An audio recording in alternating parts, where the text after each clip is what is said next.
سامعین سے گزارش کی جاتی ہے کہ ہمارے دونوں چینلز کے پلیٹ فارم سے جتنی بھی آڈیو بکس کی ریکارڈنگ کمپلیٹ ہو چکی ہے اسے خود بھی سنیں اور زیادہ سے زیادہ شیئر کرنے کی کوشش کریں، اور ہمارے سوشل میڈیا پلیٹ فارم کے لنکس ڈسکرپشن میں دیے گئے ہیں، ہمیں سبسکرائب اور فالو ضرور کریں تاکہ آپ کو ضروری اپڈیٹس ملتے رہیں، اور ہماری ٹیم کی فنانشیل سپورٹ کے لیے پیٹریون کے لنک ضرور چیک کریں۔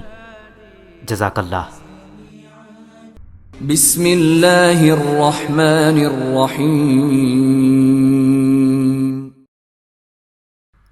صدیوں کا مسافر، وقت کی کہانی، صدیوں کے مسافر کی زبانی، ازل سے ابد تک زندہ رہنے والے ایک انوکھے دیداور کی داستان۔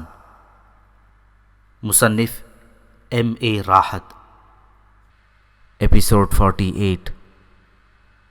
میں سمجھ گیا پروفیسر کہ قدیم افریقہ کے بیشتر وحشی قبائل کی طرح اس قبیلے میں بھی ایک طاقتور جادوگر کا تصور موجود ہے جو ان لوگوں کے نزدیک روحانی پیشوا کی حیثیت رکھتا ہے اور جس کا حلقہ اثر خود سردار کے حلقہ اثر سے بھی زیادہ وسیع ہوتا ہے۔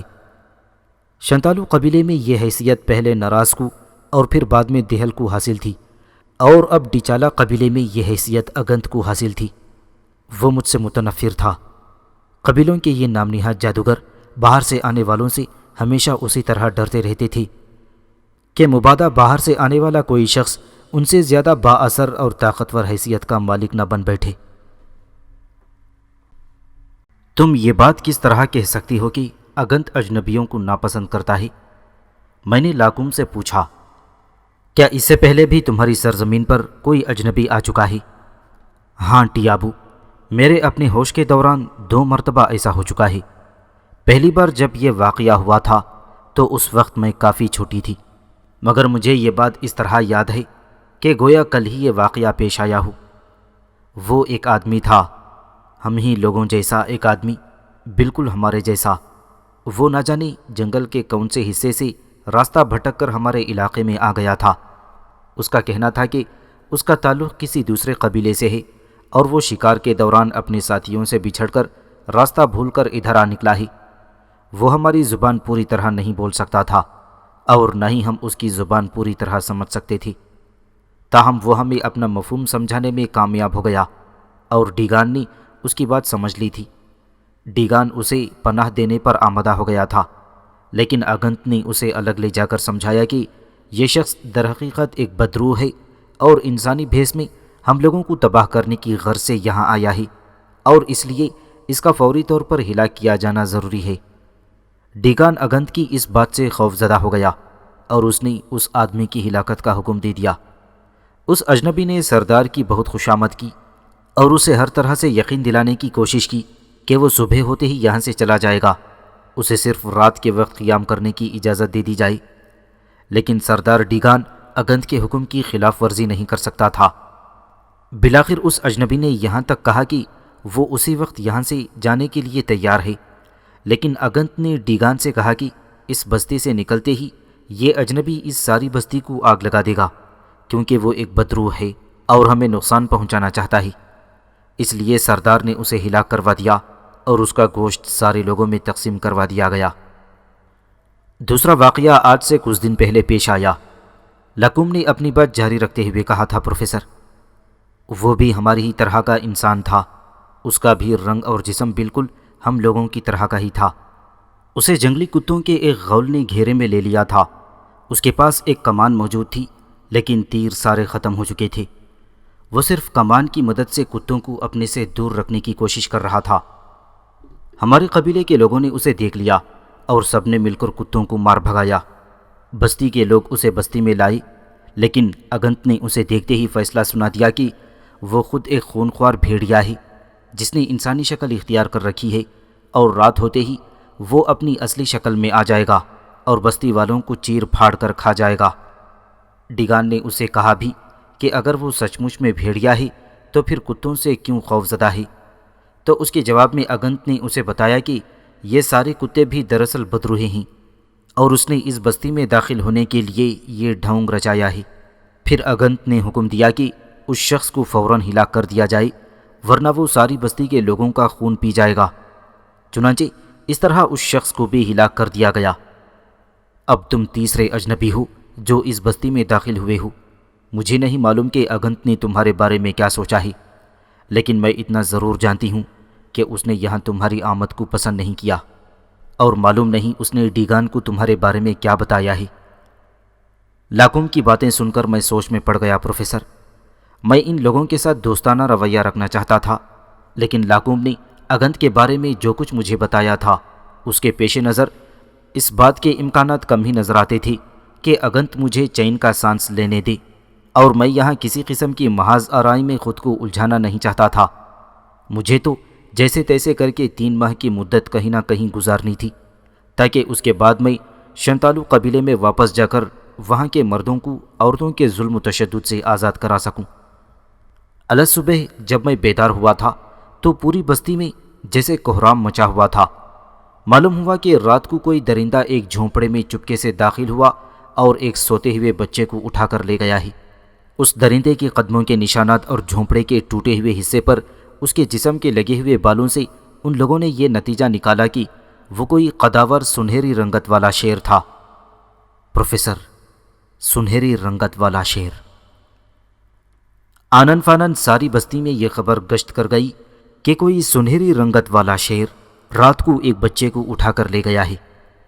پورے قبیلے کے لوگ اپنے اپنے ہتھیار سنبھالے اور شیر کی تلاش میں دور دور تک جنگل کی خاک چھان آئے، اور انہیں نہ تو شیر ملا اور نہ بچے کی لاش۔ عجیب بات یہ تھی کہ قدموں کے نشانات سے یہ پتہ چلتا تھا کہ یہ شیر اس طرف سے آیا تھا جدھر لاکوم اور اس کی ماں کا جھونپڑا تھا، اور اس کی واپسی بھی اسی طرف سے ہوئی تھی۔ لاکوم کے جھونپڑے سے آگے گھنی جھاڑیاں اور لمبی لمبی گھاس تھی، لہٰذا اس سے آگے شیر کے قدموں کا سراغ لگانا ناممکن تھا۔ شیر کی تلاش میں جانے والے لوگوں میں اگنت شامل نہیں تھا۔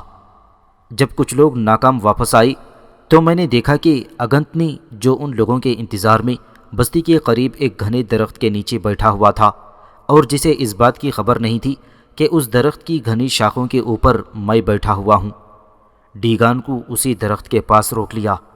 ڈیگان اور اگنت دونوں اس بات سے لا علم تھے کہ میں درخت کے اوپر بیٹھا ہوا ہوں۔ میں دراصل درخت کے اوپر چڑھ کر دور دور تک پھیلے ہوئے جنگل کا نظارہ کر رہا تھا کہ اسی اثنا میں اگنت اس درخت کے نیچے آ کر بیٹھ گیا۔ مجھے اس کی یہ حرکت کچھ پراسرار لگی، اس لیے میں بھی درخت سے نیچے نہیں اترا اور خاموشی سے شاخوں میں چھپا بیٹھا رہا۔ اب میں ان دونوں کے درمیان ہونے والی گفتگو صاف طور پر سن سکتا تھا۔ کیا شیر کا کوئی سراغ ملا؟ اگنت نے کٹیلی نظروں سے ڈیگان کی طرف دیکھتے ہوئے پوچھا۔ نہیں، ڈیگان نے افسردگی سے جواب دیا۔ ہم نے آس پاس کا سارا جنگل چھان مارا، شیر کا کوئی سراغ نہیں ملا۔ اس اثنا میں بستی کے دوسرے لوگ بھی اگنت اور ڈیگان کو آپس میں باتیں کرتے ہوئے دیکھ چکے تھے اور ان کی باتیں سننا چاہتے تھے۔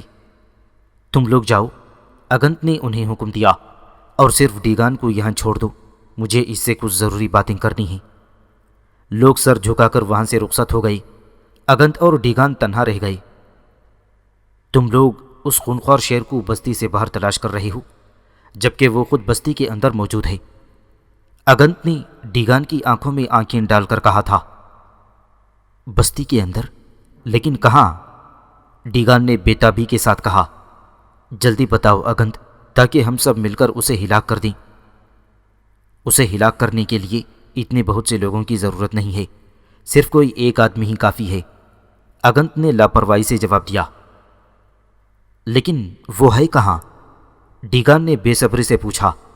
کیا تم نے خود اسے اپنی آنکھوں سے دیکھا ہے؟ نہ صرف یہ کہ میں نے اسے اپنی آنکھوں سے دیکھا ہے، بلکہ تم سب لوگ اسے اپنی آنکھوں سے دیکھ چکے ہو اور ابھی دوبارہ دیکھو گے، اگنت نے کہا۔ تم کہنا کیا چاہتے ہو اگنت؟ ڈیگان نے خوف سے لرزتی ہوئی آواز میں کہا۔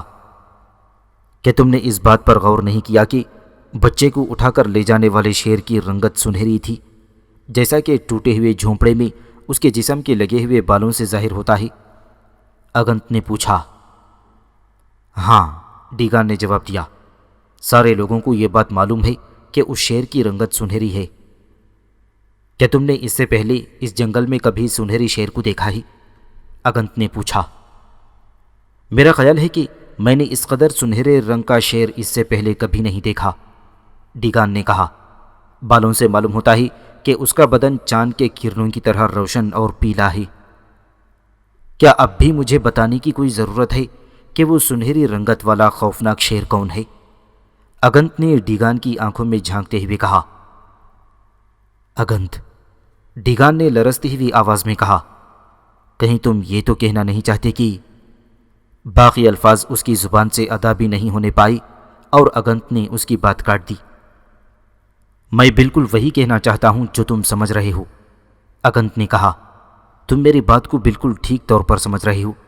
تم نے جس اجنبی کو ڈچالا کی بستی میں پناہ دی ہے وہ باہر کی دنیا سے آئی ہوئی ایک بدروح ہے۔ یہ بدروح دراصل ایک سنہری شیر کی ہے۔ تمہیں معلوم ہے کہ بعض اوقات مرنے والے انسانوں کی روحیں کسی مردہ جانور کے جسم میں چلی جاتی ہیں، اس طرح وہ انسان زندہ ہو جاتا ہے۔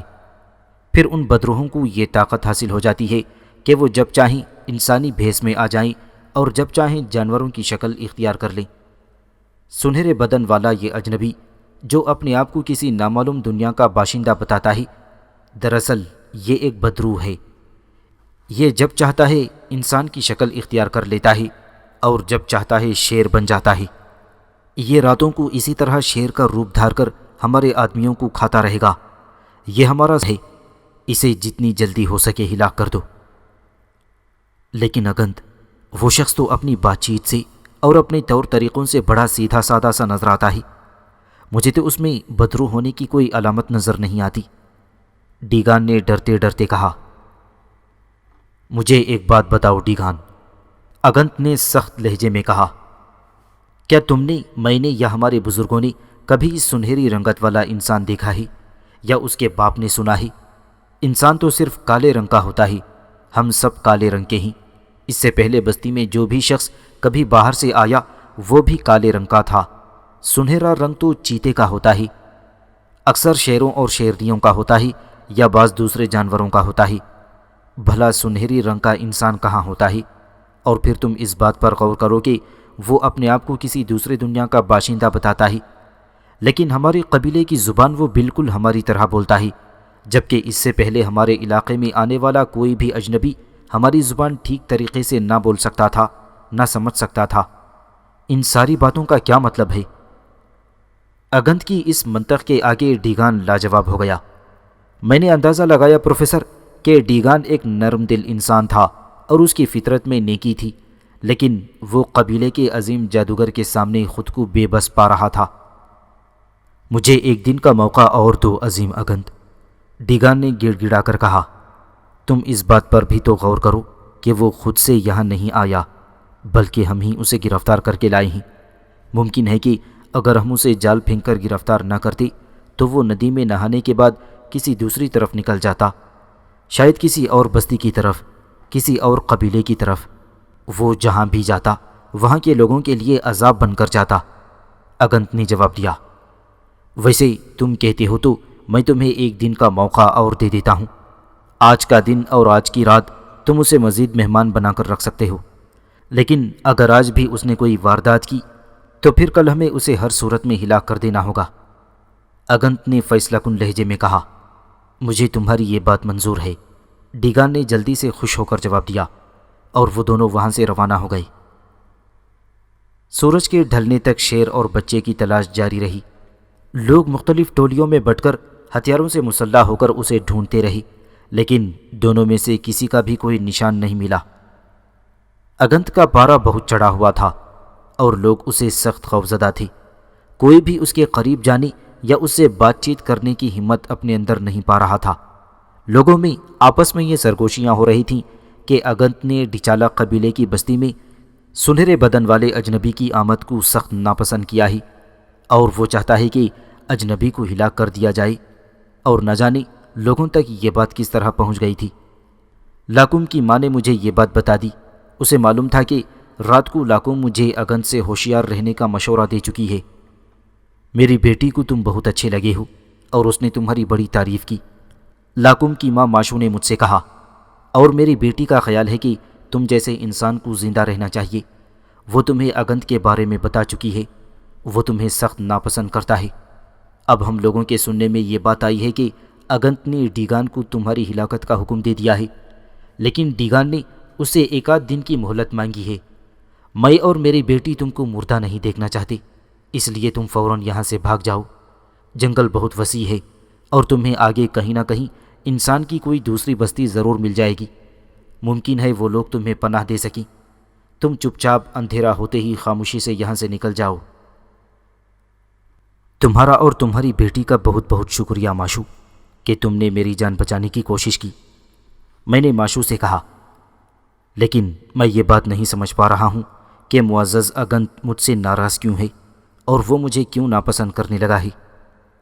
اس سوال کا جواب تو تمہیں اگنت ہی دے سکے گا۔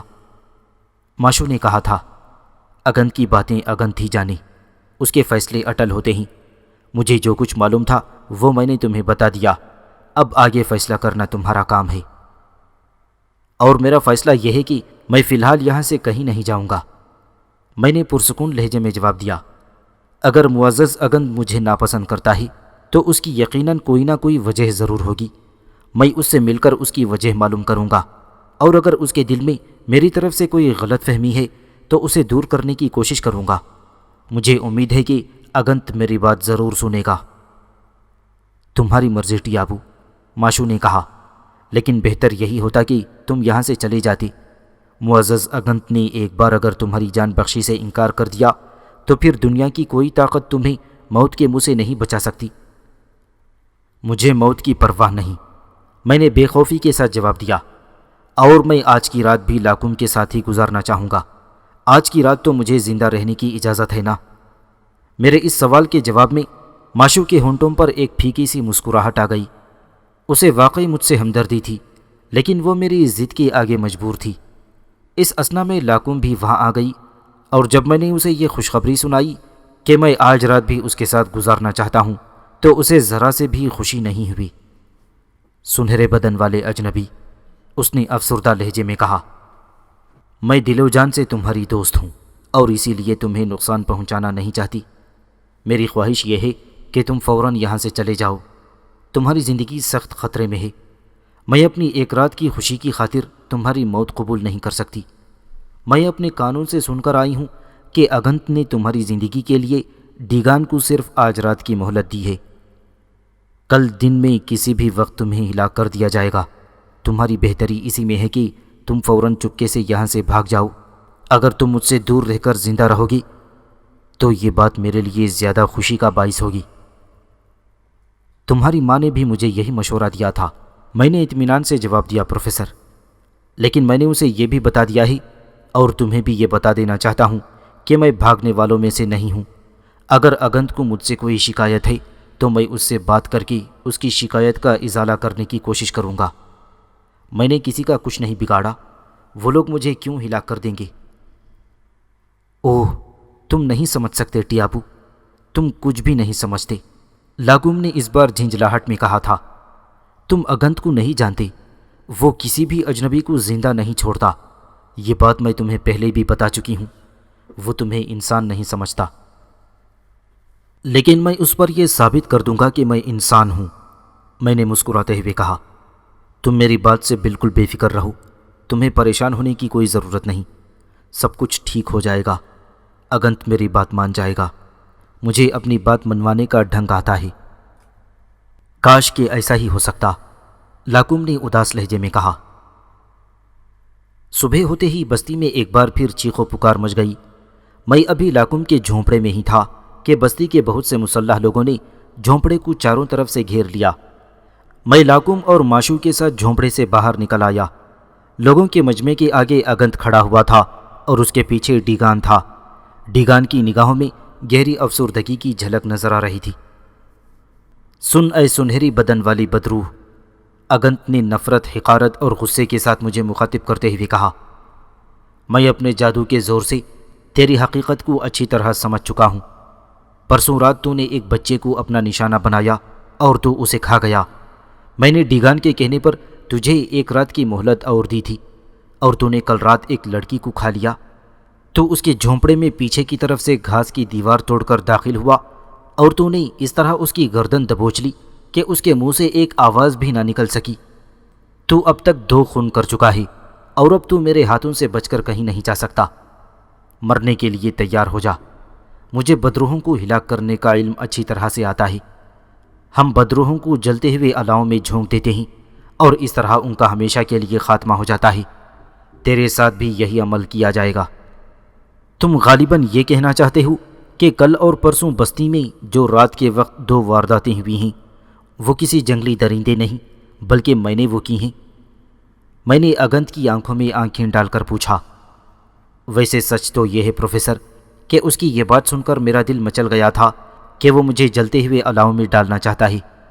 بہت زمانہ گزر گیا تھا کہ مجھے حرارت اور توانائی حاصل کیے ہوئے اور بڑا جی چاہتا تھا کہ ایک بار غسل آتش کر ڈالوں، لیکن میں فی الحال ان لوگوں کو اپنی غیر معمولی صلاحیتوں سے لا علم ہی رکھنا چاہتا تھا۔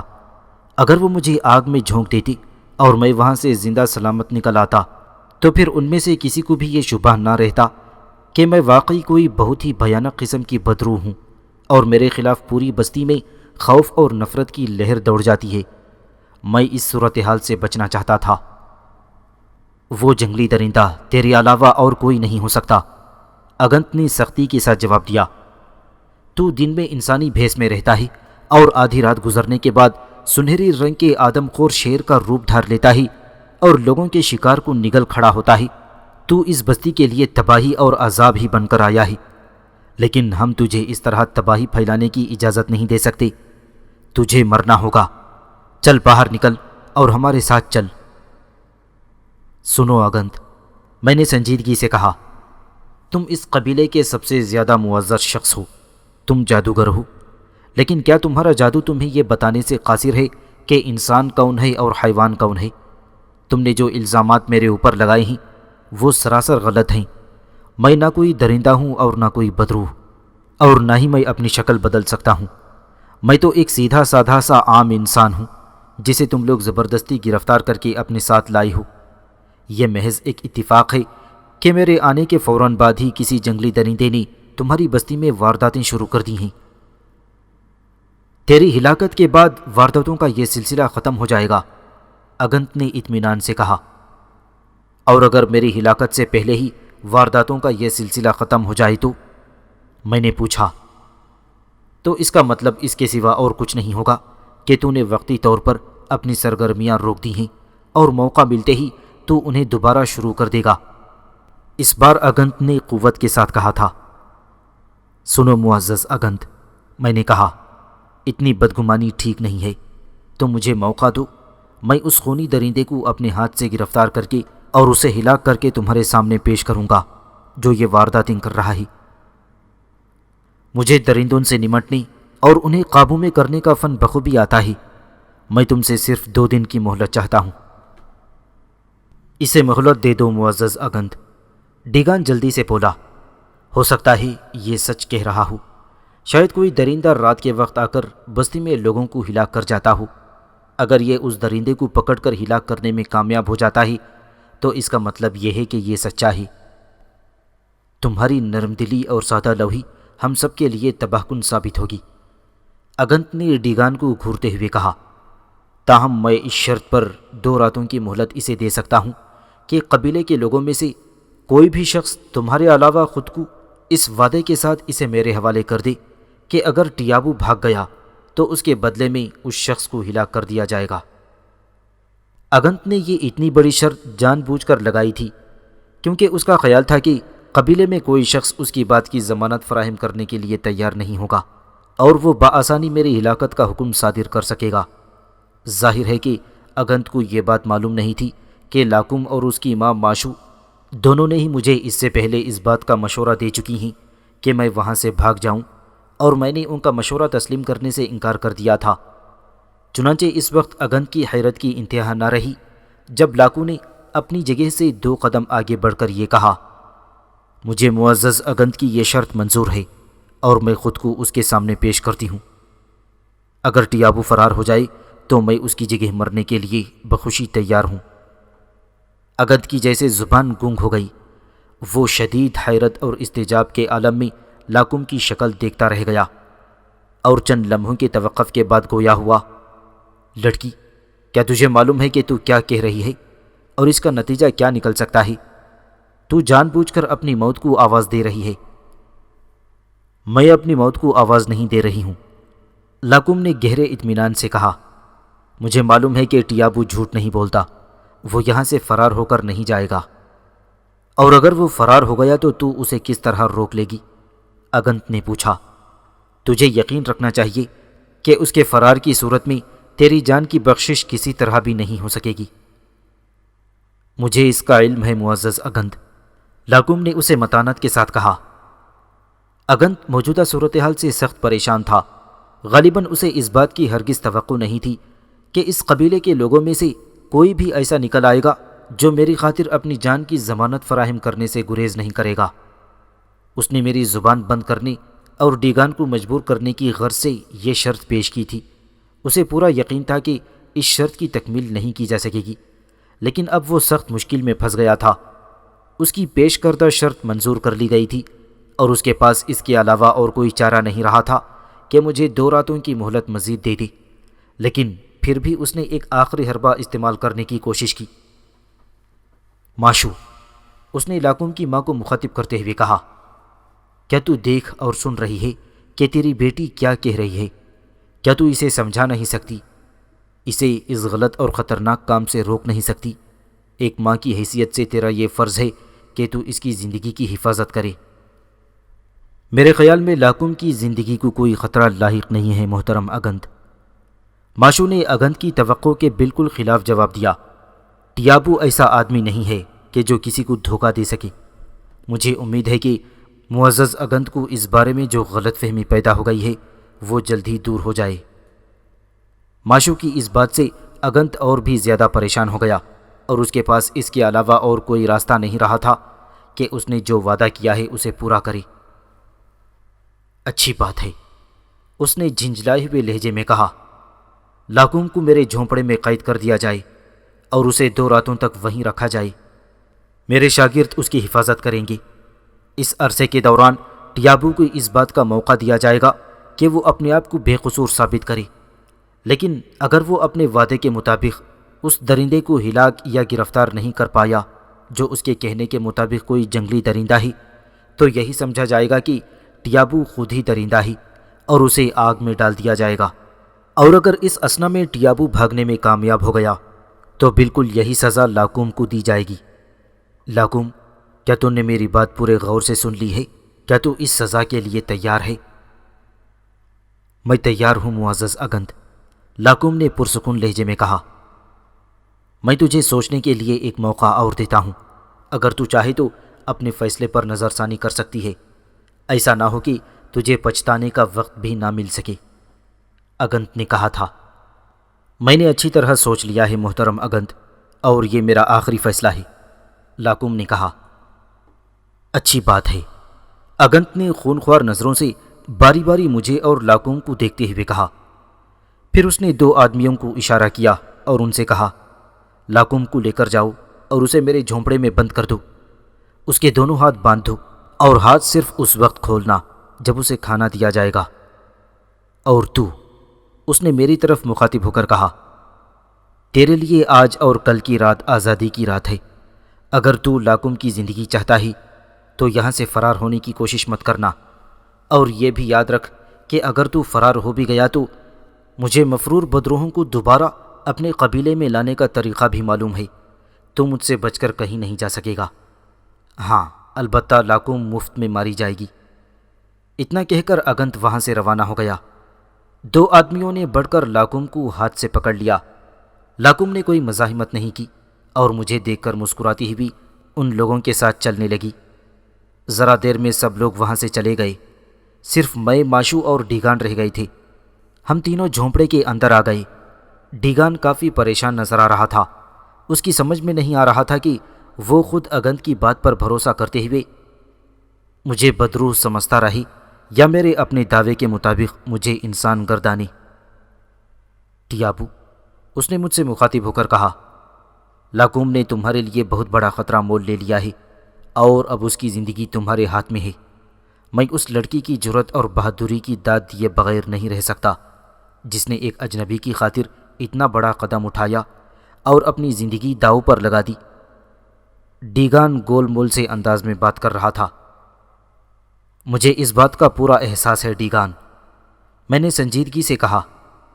لاکم کا بال بھی بیکا نہیں ہوگا، وہ جس حالت میں گئی ہے اسی حالت میں زندہ اور صحیح سلامت واپس آئے گی، تمہیں اس کے بارے میں پریشان ہونے کی کوئی ضرورت نہیں۔ ہاں یہ بتاؤ کہ کیا تمہاری بستی میں اس سے پہلے بھی اس قسم کے واقعات ہوتے رہے ہیں؟ کیا پہلے بھی کسی درندے نے رات کے وقت جھونپڑے میں گھس کر انسانوں کو ہلاک کیا ہے؟ اس قسم کے واقعات اگرچہ عام نہیں ہیں لیکن ناپید بھی نہیں ہیں، ڈیگان نے جواب دیا۔ بہت عرصے پہلے جبکہ میں ایک نوجوان لڑکا تھا اس قسم کے کئی واقعات پیش آئے تھے۔ ہماری بستی سے کئی بچے رات کے وقت غائب ہو گئے تھے۔ لوگ اپنے جھونپڑوں کے دروازوں کو بہت اچھی طرح بند کر کے سوتے تھے، لیکن کوئی جانور کسی جانب سے گھاس پھوس کی دیواروں میں سوراخ بنا کر اندر آ جاتا تھا اور چھوٹے بچوں کو اٹھا کر لے جاتا۔ آخر ایک رات اس جانور کا پتہ لگایا گیا اور وہ ایک لکڑ بھگا تھا جسے انسانی خون کی چاٹ پڑ گئی تھی، ورنہ عام طور پر جنگلی درندے بستی کا رخ نہیں کرتے، وہ انسانوں سے ڈرتے ہیں اور انسانوں کے قریب نہیں آتے۔ اس واقعے کے کچھ عرصے بعد ایک دفعہ رات کو ایک بھیڑیے نے ایک جھونپڑے میں گھسنے کی کوشش کی، لیکن جھونپڑے میں سونے والوں کی آنکھ لگ گئی اور انہوں نے بھیڑیے کو مار بھگایا۔ لیکن جھونپڑے میں سونے والوں کی آنکھ کھل گئی اور لوگوں نے بھیڑیے کو مار بھگایا۔ اس کے بعد سے اب تک ایسا کوئی واقعہ پیش نہیں آیا۔ بس اب گزشتہ 2 دن سے کوئی سنہری بالوں والا جانور انسانوں کی جان کا لاگو ہو گیا ہے۔ میں تم لوگوں سے وعدہ کرتا ہوں کہ میں جلد ہی اس جانور کا پتہ لگا لوں گا اور تم لوگوں کو اس عذاب سے نجات دلا دوں گا، میں نے ڈیگان اور ماشو کی طرف دیکھتے ہوئے کہا۔ تھوڑی دیر بعد ڈیگان وہاں سے چلا گیا۔ میں نے اسے بتایا کہ میں ماشو کے جھونپڑے میں ہی قیام کروں گا۔ دوپہر کے وقت ماشو نے میرے ساتھ ہی کھانا کھایا۔ اس نے 12 سینگھے کے کچے گوشت کے کئی ٹکڑے اور جنگل کے پھل کھائے اور میں نے حسب معمول صرف پھلوں پر اکتفا کیا۔ کھانا کھانے کے بعد ماشو آرام کرنے کے لیے لیٹ گئی۔ باہر جسم کو جھلسا دینے والی گرمی پڑ رہی تھی۔ ساری بستی میں جیسے سورج کی پگھلی ہوئی گرم گرم چاندی بہہ رہی تھی۔